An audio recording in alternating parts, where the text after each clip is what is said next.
Alright, we searched 10,000 pennies. We'll show you what we found right after this.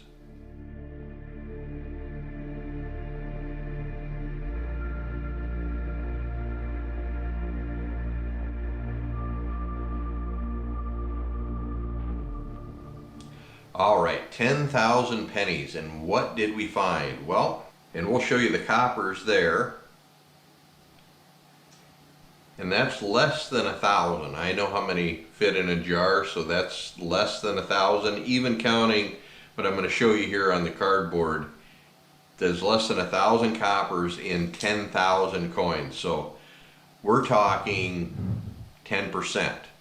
That's a huge reduction from what I've seen in the past. So obviously, either there's a lot of people that are pulling coppers, which I don't doubt. Poppy made a statement one day, I believe, and he said something about in the future, coppers will be like our wheats. And I could totally see that, because I imagine the people that had Wheaties back in the day would say, well, they wish they had Indians. And now we say we wish we had the wheats, obviously, and the Indians too, but wheats are the step down. And then you have the coppers underneath the zinc Lincolns. So those will be the hot coins to find someday, and it's already showing up now with only less than 1,000 in a 10,000 batch. So not very good. But let's go through some of the cool stuff that we found here on the cardboard. Obviously, I keep all the 2009s. I have one up on the screen right now. I always search through those for errors. Never found one. But I will search through all these and see if I find any error strikes on these. Set those aside there. Found a play dime, and no, not a metal play dime like Poppy and I find when we're metal detecting. This would not be found if you're metal detecting, because it's just a plastic play dime. But did find a play dime wrapped up in one of the rolls, so basically out a penny. And then we have the good stuff, and we'll start with the Canadians over here. And we'll just run down the chart with the Canadians, or up the chart actually, I'll say. I'll go from the newest to the oldest. How about that? So we have a 1998, two 1997s, an 82, an 81, three 79s. Now, if we were talking American money, I'd be able to look it up in my book and tell you how many were minted in that year and say, yeah, it makes sense that I found 3 of those because there were a bunch of them minted.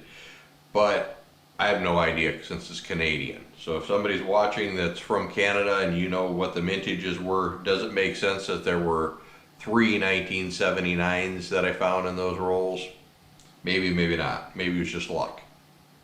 A 1977, a 72, 64, now we're getting a little better here, 62, and then one that broke below the 60s, a 1958. Won't be near as old as the American coins that I found, but it's kind of cool finding these back in the 60s and 50s. So that's neat, and a lot of Canadians, and those will all go in the collection because they're all kind of collectors now. Now we'll take a look at the Wheaties, which you'll say, well, there's quite a few there. Not for a 10,000 count. I mean, we had 13 Canadians, we only have 16 Wheaties. 16 wheats out of 10,000 coins. That's a pretty low percentage, so it's getting harder and harder to find these coins.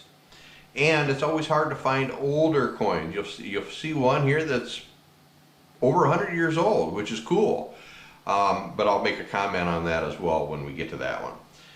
1958D, 58, 56D, 55D, 53S, 50D, 48, 47, 46D, 46, 44D, 40S. Now the 40s, we have pretty good luck finding those when we're metal detecting too. If you look back at our video, Wheatfield, I believe that's the one. If it is, I'll put a link up in one of the corners here that will show it. But Wheatfield had a bunch of 40s. I think Poppy and I had the whole gamut when we got done. Maybe even both of us each had the gamut. But a lot of 40s. 30s you don't find a lot for whatever reason, but the values aren't high. So who knows what the deal is there. But you know, dirty 30s, Depression era, 39, 37, and Then we get to a 29D, and a comment on these 29s, I always find it interesting that you look at the 9s on a 29 versus some of the newer coins, and the 9 just kind of curls around. It doesn't go looped all the way around. Just kind of a cool oddity on those 29s, that the 9, when you look at them, and especially if you're looking after you've dug them out of the ground, it's hard to tell what the year is because that 9 doesn't make a full loop. And then we have the one that's over 100 years old, 1919. Now you'd say, wow, that's amazing. You found a coin over 100 years old in rolls. That is cool, and it is amazing. But 1919, and like I made the comment over here, maybe the 79s in Canada, that was the deal. 1919, there were a bunch of those coins made. So it's not a rarity, it's not a valuable. It's cool that it's over 100, but there's a lot of them there, so it's not worth a bunch. But it's really cool to find in a roll, and it's cool to find 16 of them. But like I said, when you're looking at a 10,000 lot, and you're going out of 10,000 coins, and you only find 16 wheats, 13 Canadians, and less than 1,000 total copper and 10% worth, the numbers are coming down. So I'm going to keep getting them rolls. And obviously these boxes I didn't get in full boxes. It took me several trips to the bank. They're still not handing me boxes of pennies when I go. So there you go. There is our 10,000 penny hunt. This is Dan with 3D Outdoors, reminding you to get into the outdoors and enjoy everything it has to offer. If you like this video, make sure to hit the subscribe button at the bottom and hit that bell as well so you're notified every time I upload a video. See you next time.